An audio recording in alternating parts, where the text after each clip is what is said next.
Deus. Cada um de nós, queridos, tem uma história de conversão. Cada um de nós tem uma história de vida.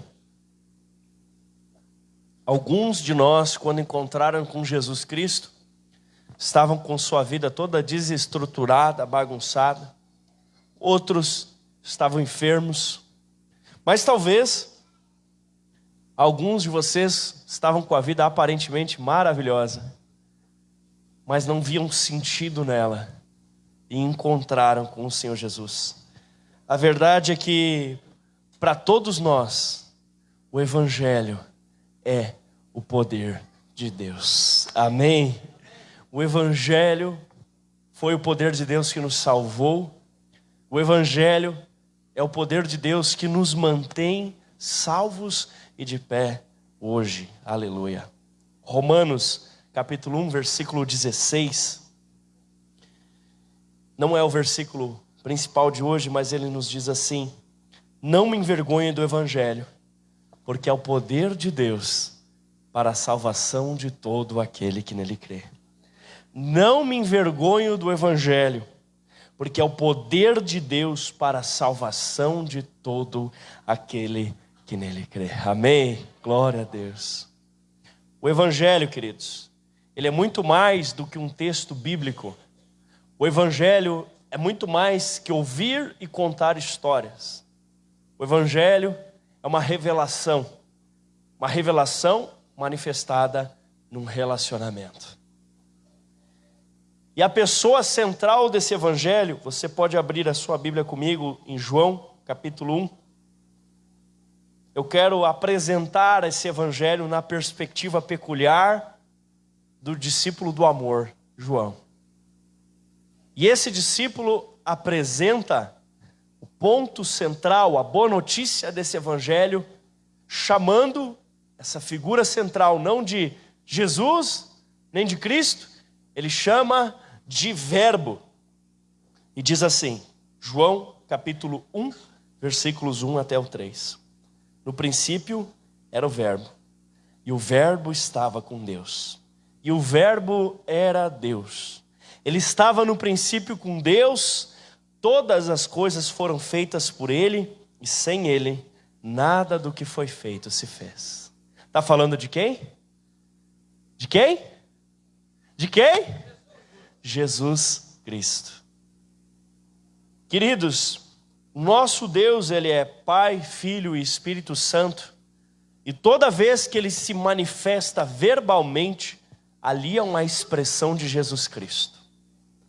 Quando Deus aparece na Bíblia conversando com alguém, é a pessoa de Jesus Cristo conversando com alguém. Quando Deus aparece se revelando na Bíblia, é Jesus Cristo que se revela.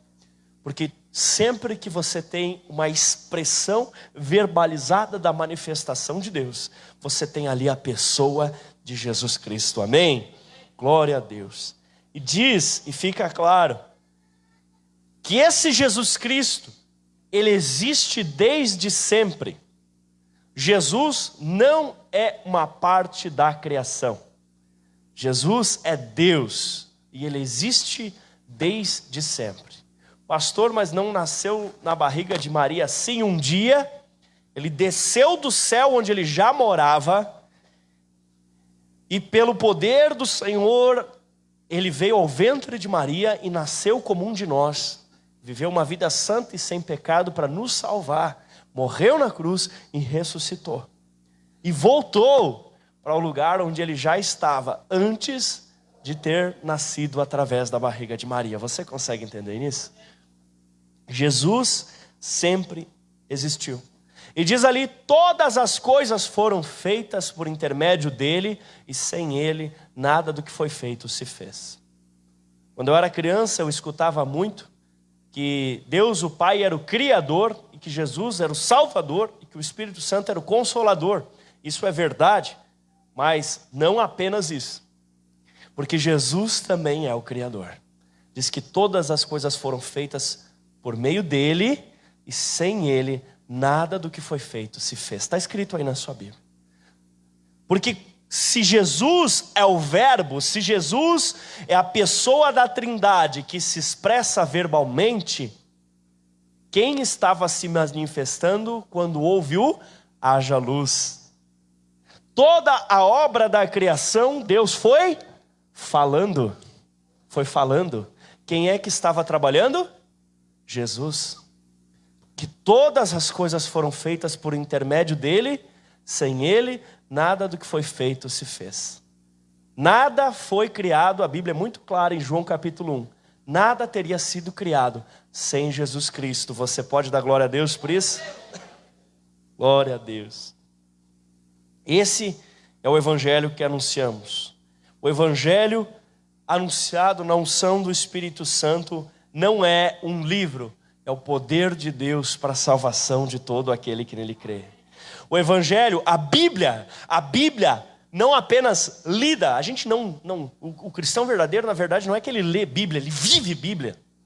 A Bíblia vivida por nós, na unção do Espírito, é Jesus Cristo caminhando nessa terra. Amém? É Jesus se manifestando. A Bíblia é muito mais que algo para ser lido, ela é algo para ser vivido. Nós ouvimos, nós vivemos pela palavra. Como discípulos de Jesus, nós vivemos pela palavra do nosso Mestre. Porque eu não me envergonho do Evangelho, como nós lemos em Romanos 1,16. Não me envergonho do Evangelho, porque é poder de Deus para a salvação de todo aquele que nele crê. É mais que uma ideia, é mais que um pensamento.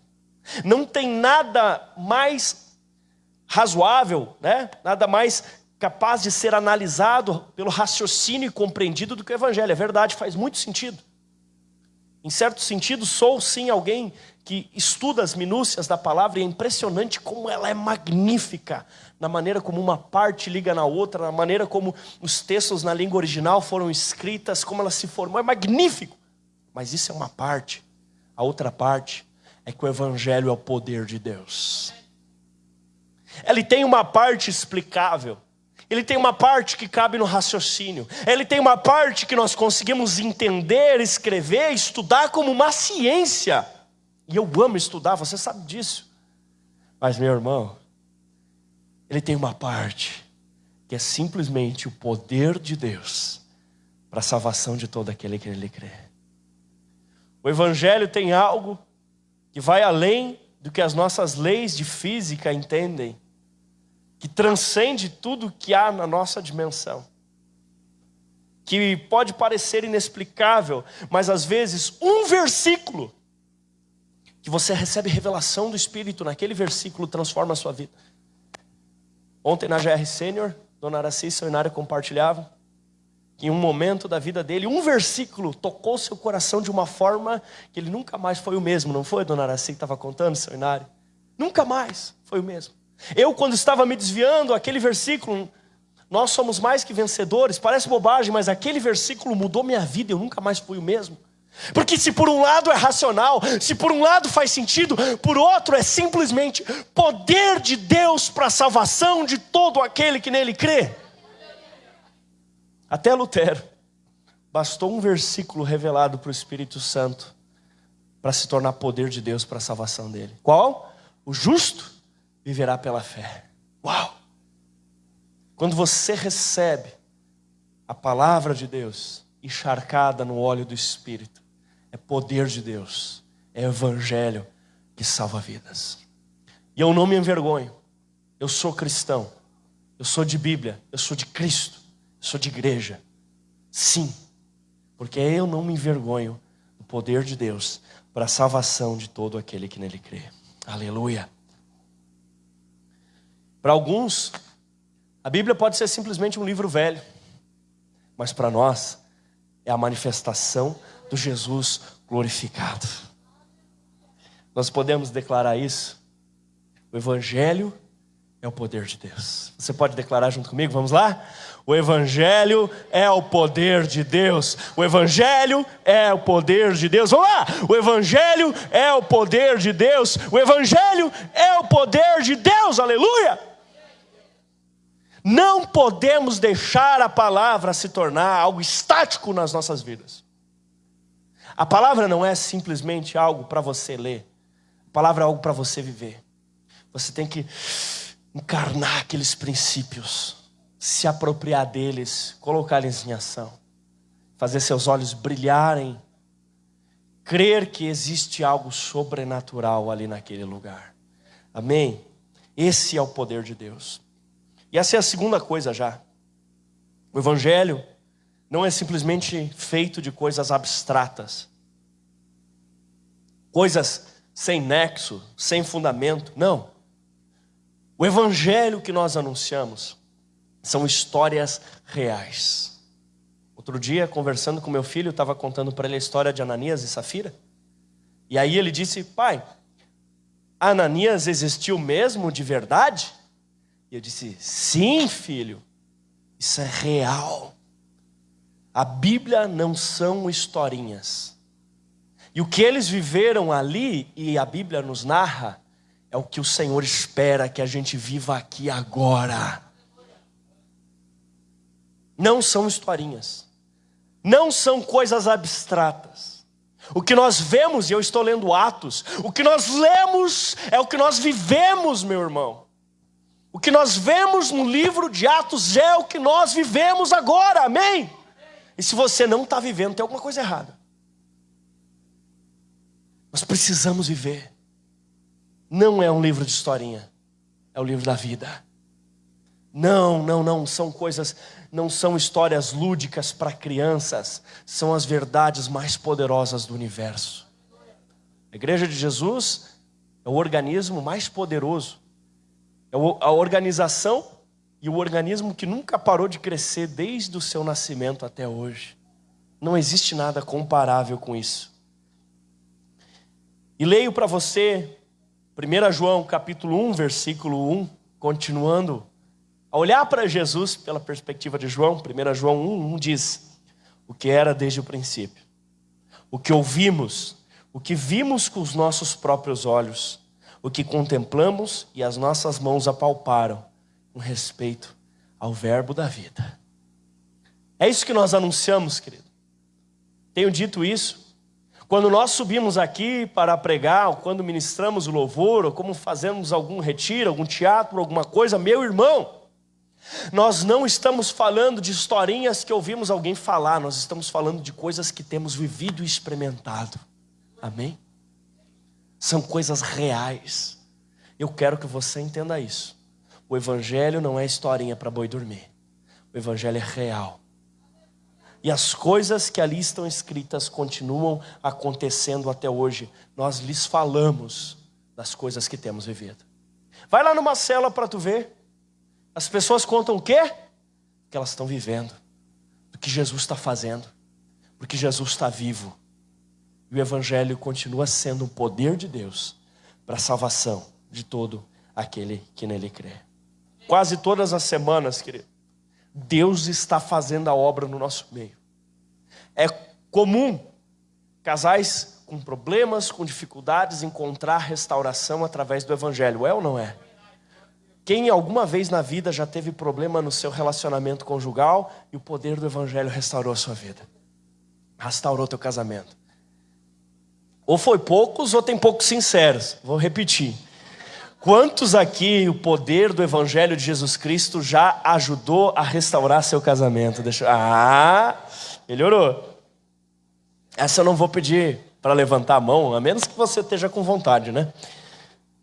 Mas é seguido, é comum endemoniados serem libertos. Pessoas que estavam presas por Satanás. E se você diz, esse negócio de demônio não existe. Existe. Todo é seguido. Por quê? Porque os demônios fogem diante desse nome Jesus Cristo. Por quê? Porque o Evangelho é o poder de Deus para a salvação de todo aquele que nele crê. Demoniados são libertos. Pessoas com pactos, pessoas que buscaram as trevas, elas podem ser libertas. Elas podem acreditar que pelo poder do Evangelho de Jesus Cristo, elas não precisam mais estar condenadas ao inferno, elas podem morar no céu. Porque o Evangelho é o poder de Deus. Queridos, enfermos são curados. Eu não sei se tem alguma semana que passa sem algum enfermo ser curado. Você não escuta na sua célula falar? Você não escuta aqui nos cultos? Você não vê as pessoas? Enfermos são curados, não por nós, mas porque o Evangelho é o poder de Deus. O Evangelho são as boas notícias de que Jesus Cristo não nos abandonou. Esse pelo qual todas as coisas foram criadas não nos deixou aqui abandonados. Ele é responsável, Ele não abandonou sua criação. Ele se fez homem, Ele habitou entre nós e Ele veio para salvar você. E Ele veio para te dar uma chance, e Ele veio para te dar esperança, e Ele veio para te dar uma oportunidade, mas você precisa ter a humildade de aceitar que você precisa ser salvo. Porque se o Evangelho é o poder de Deus para a salvação de todo aquele que nele crê, entende-se que você precisa querer essa salvação, admitir que precisa de ajuda. Se você for soberbo, autossuficiente, se você for orgulhoso e não aceitar que Jesus Cristo é Senhor e Salvador, você não receberá o Evangelho no seu coração. Por isso, nessa noite, em nome de Jesus, abra o seu coração. Deixe o Evangelho entrar. Deixe o Evangelho de Jesus Cristo te salvar. A pessoa de Jesus Cristo não é só alguém de quem a gente ouve falar. A pessoa de Jesus Cristo, e essa é a boa notícia, esse é o Evangelho, é alguém com quem a gente pode se relacionar. Jesus Cristo é alguém com quem você pode se relacionar. Jesus Cristo está vivo e quer conversar com você. E se você já entregou a vida para Ele, para a salvação, agora continue de mãos dadas com Ele para transformação. Amém? Glória a Deus. Muito mais coisas Deus tem feito. E para dar um breve testemunho a respeito dessas coisas, eu quero contar de coisas reais que têm acontecido. Coisas que você pode olhar, porque como falamos no versículo, o que contemplamos com os nossos próprios olhos e as nossas mãos apalparam. Eu quero mostrar para você que o Evangelho, dia após dia, ele cresce. O Evangelho, dia após dia, avança. E o Senhor tem aberto oportunidades para que você seja usado por Ele. Quero convidar aqui nosso querido os pastores Marcelo e Vanessa e também a nossa célula lá de Esteio, a célula de Lucas. Por gentileza, vamos recebê-los com uma salva de palmas.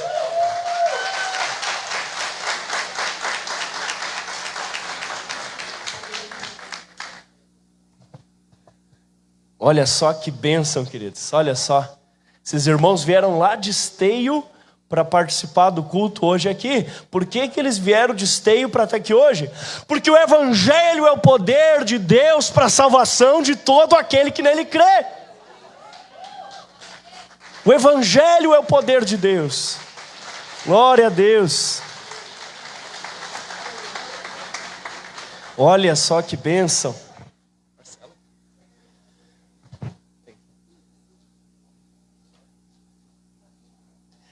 Boa noite, igreja. Então essa aqui é a célula de Lucas, né? Quando todo mundo achou que as coisas estavam difíceis com a pandemia, né, a gente foi para o online.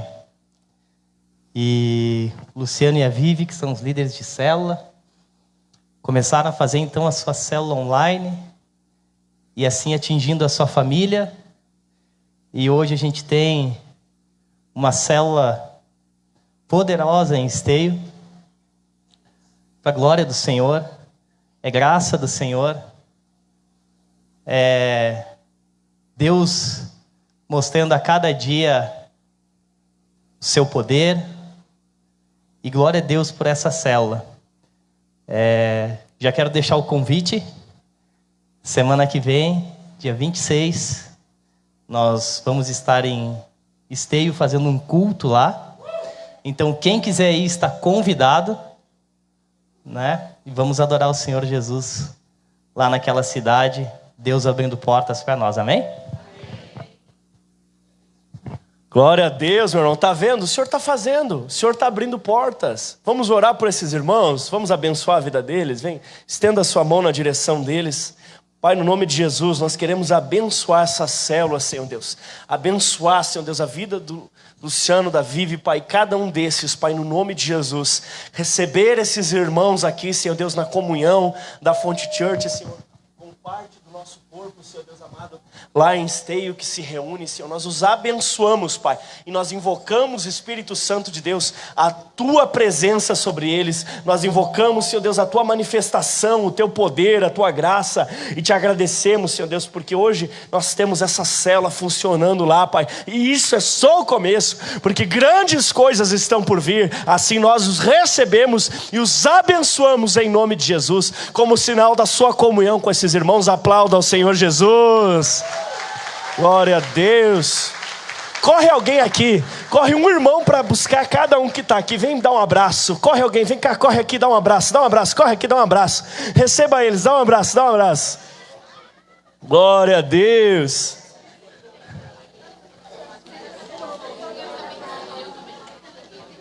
Glória a Deus. E poderíamos fazer tantas outras coisas, queridos. Poderíamos chamar pessoas para testemunhar a respeito de cura, pessoas para testemunhar a respeito de libertação, pessoas para testemunhar a respeito de salvação. Tantas coisas. Quero chamar a pastora Vanessa aqui, que ela também vai lhe contar testemunho de como o evangelho é o poder de Deus. Amém. Boa noite, igreja. Faz um tempo que eu não pego esse microfone, então eu estou um pouco envergonhada. Eu anotei, para mim não esquecer de nenhum detalhe, e também não me delongar muito. Em julho desse ano, a gente teve a Luísa, que é a nossa bebê que a gente apresentou hoje, a nossa caçulinha. E no início da gestação da Luísa, a gente... Nas primeiras ecografias apareceu no cordão umbilical uma, não deformidade, mas algo diferente. Para quem não sabe, um cordão umbilical da gestação, ele é composto por 2 artérias e uma veia. Mas a gestação da Luísa, ela tinha uma artéria e uma veia só. Por isso, a gente precisava fazer exames constantes para verificar como que estava o decorrer da gestação, que até as 20 semanas, mais ou menos, pode não formar algum tipo de artéria, ou no cérebro, ou na bexiga, ou no rim, ou no coração. Chegamos, então, nas 20 semanas, e tudo certo, né? Tanto a obstetra quanto o médico da ecografia, eles disseram que estava tudo certo, que a gente poderia continuar fazendo as ecos normais, que não precisava fazer acompanhamentos maiores. E aí, né, vida que segue, gestação que segue, tudo certo, sempre, todas as vezes que a gente ia lá, a ecografia disse que estava tudo bem e tal. E as semanas foram passando e no final da gestação eu precisei tomar um anti-inflamatório para dor de garganta, que a própria obstetra passou e não teria problema nenhum de acordo com a bula. Chegou no dia do parto, então, a pediatra da Luísa não pôde estar lá. Então, foi uma plantonista que nos atendeu. Então, a gente passou para ela todas as situações, né, desde o início da gestação. E ela nos explicou que, pela artéria ser única, né, ela precisava fazer, quando a Luísa nascesse, alguns exames de rotina. Mas que, de acordo com a ecografia, estava tudo certo e que não teria problema nenhum. Ela nasceu bem. E a gente foi para o quarto imaginando que logo a gente iria para casa, né? Mas nos exames de rotina apareceu uma pequena alteração. A médica plantonista, ela foi atrás de especialistas, enfim, porque ela não fazia xixi, e aí teve uma alteração ali, agora eu esqueci o nome que eu não anotei aqui, mas é no rim dela, né? Mas a médica disse que de repente fosse normal ela não fazer xixi, mas que estava tudo certo. Mas ainda assim ela estava investigando, conversando com nefrologistas, que são os médicos especializados do rim, né? Que o que acontece? A função renal dela não estava funcionando, né? Então ela não conseguia filtrar. O rim dela não estava filtrando, ou seja, ela não conseguia fazer xixi. Então ela inchava, né? Ela foi inchando. Então aquela notícia foi um pouco difícil de digerir, porque na hora da alta, a alta demorou para acontecer. A gente foi esperando, e a plantonista chegou e disse para nós que ela teria que ficar internada na UTI. Daí a gente, como assim? A gente estava indo para casa. Como assim UTI? O diagnóstico foi, então, insuficiência renal. Né? Ela não fazia xixi, o rim dela parou a função e ela precisava ficar internada na UTI para fazer um tratamento. Então, foi bem difícil entender tudo isso, porque a gente pensava assim, poxa vida, tem a Isabela em casa, né? E a Isabela ela começou a ficar ruinzinha, atacou a renite, deu febre, e também ela nunca tinha ficado longe, né? Então, acho que também o emocional dela abalou um pouquinho. Eu pensava assim, como que eu vou explicar para uma criança de 2 anos e pouco que a gente chegou em casa sem um bebê, né? Essa foi a primeira coisa que eu pensei. E aí, quando a médica falou que ela ia ficar na UTI, que a gente poderia ficar lá se a gente quisesse, eu ficava me questionando como que eu vou fazer para me dividir com 2. Porque eu sabia que uma estava doente em casa e que a outra também precisava de mim no hospital. Apesar de a gente ter o apoio dos nossos pais, enfim, da nossa família, a gente sabe que quando uma criança está doente, ela quer a mãe, né? Ela não quer outra pessoa. E, mais uma vez, eu e o Marcelo, a gente se uniu muito. E ele dizia assim, logo ela vai para casa, tá tudo certo. E quem conhece o Marcelo sabe que, às vezes, a calma e a fé dele dá uma irritada. O que eu queria naquele momento era ficar desesperada. Mas eu não conseguia, porque, embora eu tenha tentado dar uns piti, uns gritos, umas loucuras lá, no fundo eu não conseguia ter a certeza de que tudo estava bem. E nesse tempo eu entendi que Deus queria trabalhar em mim 3 coisas. A primeira era, aonde está a tua confiança? Naquele momento eu não pensava em qual tratamento que os médicos iam fazer, enfim. Porque mesmo com o emocional bem atrapalhado, eu tinha certeza que Deus ia trazer a cura. Aí Deus já fortaleceu a nossa esperança na gestação. Por quê? Nas primeiras semanas de gestação, a gente teve uma vigília aqui na igreja, e a Carolzinha, do Dirso, e a pastora Tássia, sem as 2 saberem, as 2 oraram no mesmo sentido. E a oração não foi muito boa, assim. Mas elas profetizaram vida sobre o meu ventre. E os planos que Deus tinha era de vida, era de gerar um testemunho. Num outro dia, o Ali e a Mônica, que não estão aqui hoje, eles pediram para orar por cura. E aí eu e o Marcelo disseram, tá, mas está tudo certo, não, né? Por que orar por cura? Eles disseram que sentiam que precisavam orar por cura. Daí eu expliquei a questão da artéria para eles. E daí o Ali me respondeu assim, tá, então Deus, de repente, quer regenerar essa artéria. A gente, amém, glória a Deus, né? As semanas passaram, outras pessoas que vinham orar pela gente, sem mesmo elas perceberem, elas sempre oravam por cura. E nesses primeiros momentos de UTI, Deus foi lembrando que onde que precisava estar a nossa confiança.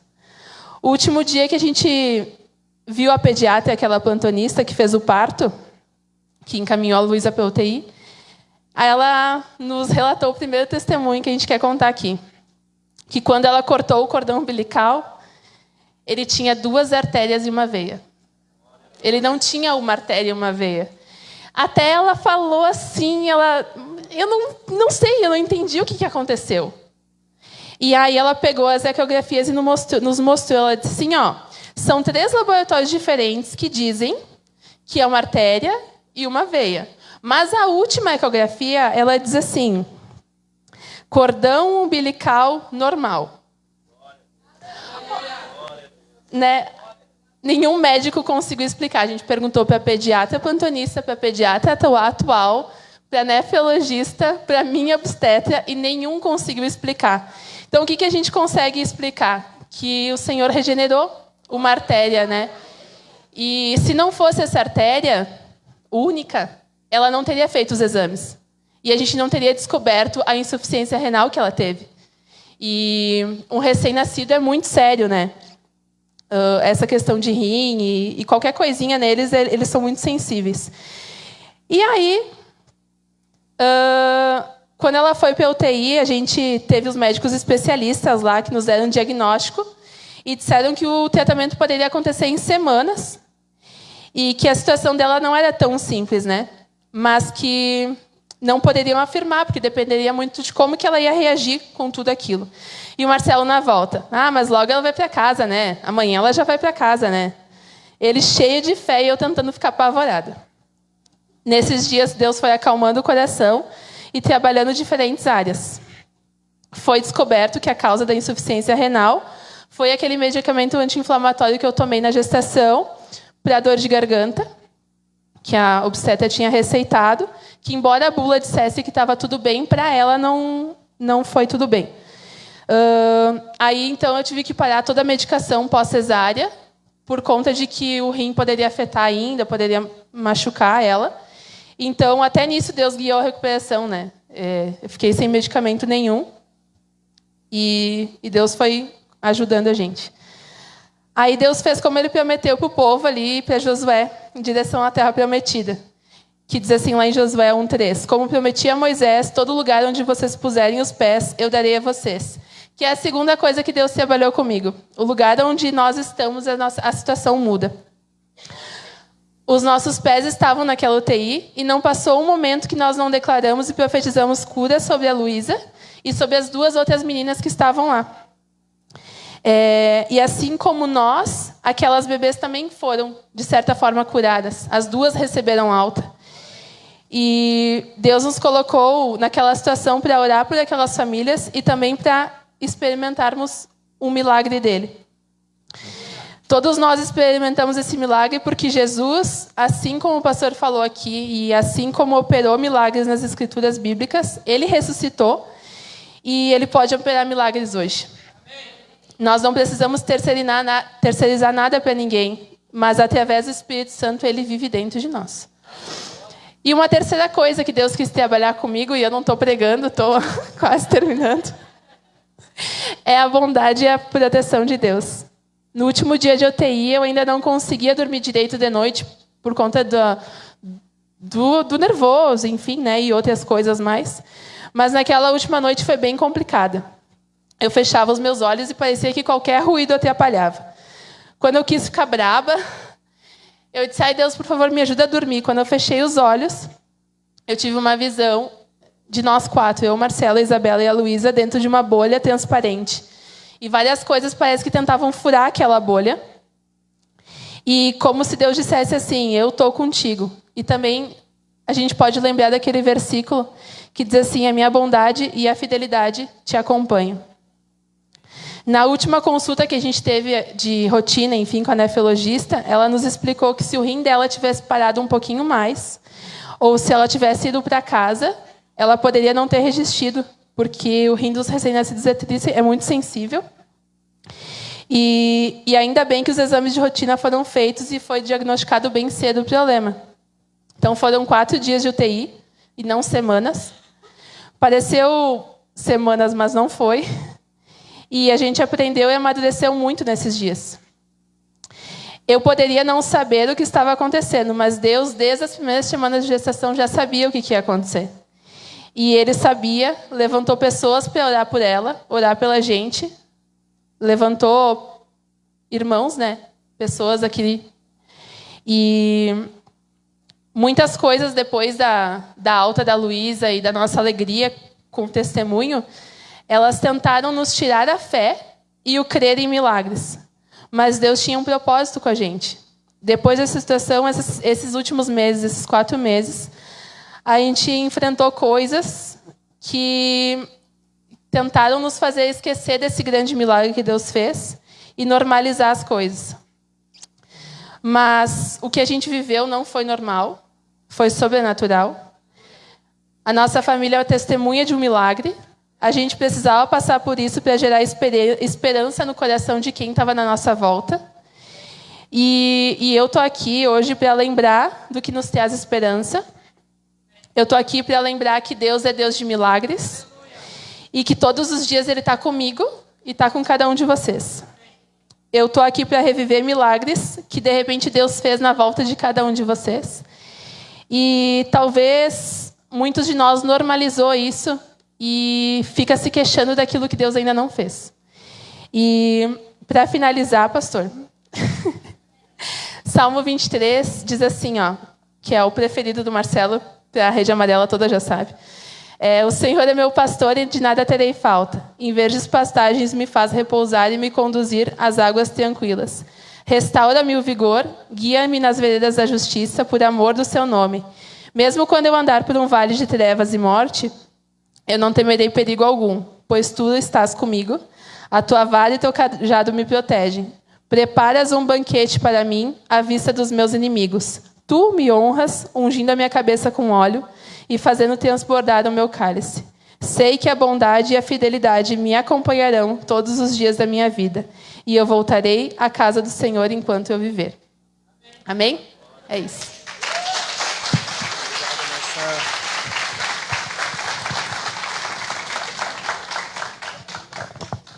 Glória a Deus, aleluia. Que bênção, né, queridos? Meu Deus do céu. É isso que eu estou falando para vocês. O Evangelho não são historinhas. O Evangelho é o poder de Deus para a salvação de todo aquele que nele crê. Nós não apenas lemos a Bíblia, nós vivemos. Nós não simplesmente contamos histórias, nós escrevemos novas histórias. Aleluia. Nós não falamos deles, o Pedro, o Paulo, nós falamos nós, porque é dessa turma que a gente é. Posso ouvir um amém? É dessa turma. É dessa turma que ama Jesus. É dessa turma que dá glória para Jesus. É dessa turma que é instrumento do Senhor para salvação. Aleluia. É impossível você ficar aqui nesse lugar e de alguma forma não ser tocado por esse Jesus poderoso. Sabe, dá só uma espiadinha meio de canto para a pessoa do lado aí. Queria te dizer que é meio perigoso você ficar andando com essa gente, tá?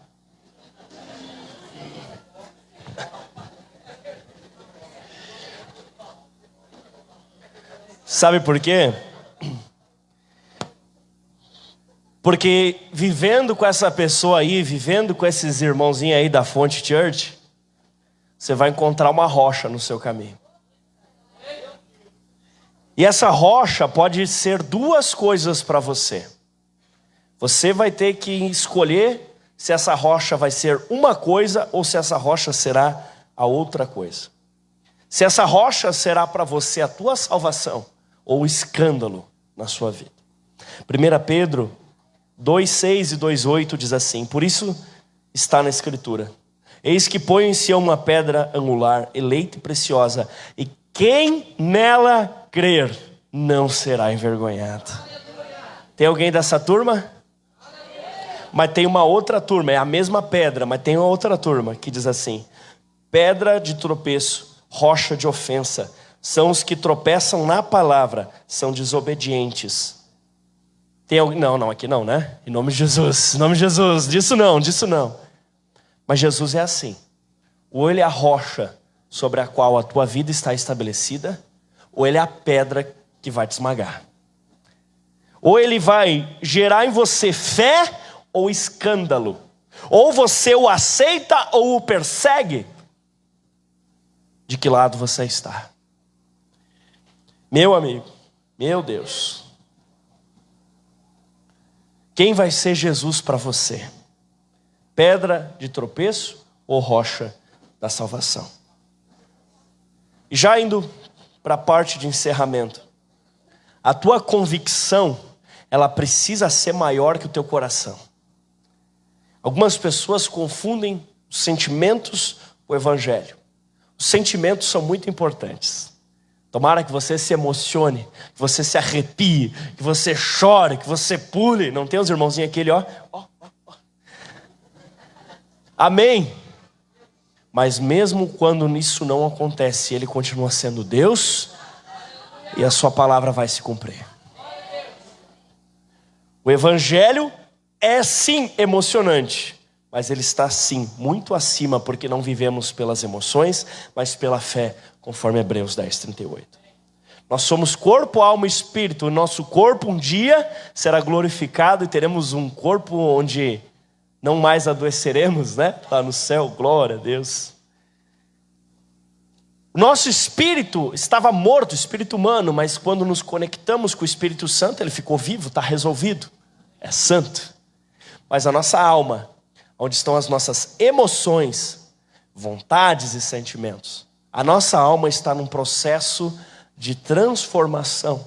Por isso, nem sempre o que você sente coincide com o que de fato está acontecendo. Talvez diante de uma adversidade, diante de uma situação, você não está sentindo o mover de Deus naquela situação, mas Deus está trabalhando nela. Porque a Bíblia, ela nos diz que nós precisamos, não se amoldem com o padrão deste mundo, mas transformem-se pela renovação da sua mente. Amém? E sabe o que mais diz?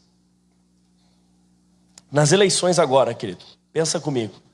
Você votou, certamente procurou algum candidato bem corrupto para votar, certo? Bem corrupto. Não? Não, né? Você procurou um candidato honesto, não foi assim? Você procurou alguém bacana para você votar. Ok, mas por que as pessoas procuram alguém que não seja corrupto na hora de votar, mas às vezes elegem alguém corrupto para governar a sua vida? Como assim, pastor? Calma. Olha o que diz Jeremias 17:9. Enganoso é o coração mais do que todas as coisas e desesperadoramente corrupto. Quem coloca o coração para governar a sua vida, elegeu alguém desesperadoramente corrupto para lhe governar. Você está entendendo? Os nossos sentimentos enganam. Porque às vezes nós pensamos que é morte e é vida. Às vezes nós pensamos que não há milagre e há milagre. Às vezes nós pensamos que só tem 5 pães e 2 peixinhos, mas ali já milhares estão sendo alimentados. Então, vá além daquilo que o seu coração consegue acreditar. Vá além daquilo que a sua vista consegue captar. Creia que o Evangelho é o poder de Deus para a salvação de todo aquele que nele crê. Quando for orar por alguém, quando for receber oração, creia, ainda que o seu coração não sinta, creia que o Evangelho é o poder de Deus. Ele está trabalhando, sentindo ou não sentindo, eu creio, Ele está trabalhando, porque todas as coisas cooperam para o bem daqueles que amam a Deus. Aleluia. Eu viverei pelo Evangelho, não por sentimentos. Eu viverei não por resultados, eu viverei pela fé. Se porventura você não acredita nisso que eu estou dizendo, um dia você vai lembrar dessas palavras. Sabe por quê? Quando a água bate no pescoço, quando a água chega aqui assim, tem um nome que todos chamam. Ai, meu Deus do céu. Deus me ajuda. Quando a água bate aqui, todo mundo lembra, até aqueles que não acreditavam. Espero que no teu caso isso não seja tarde demais. Meu irmão, creia que o Evangelho é o poder de Deus para salvação.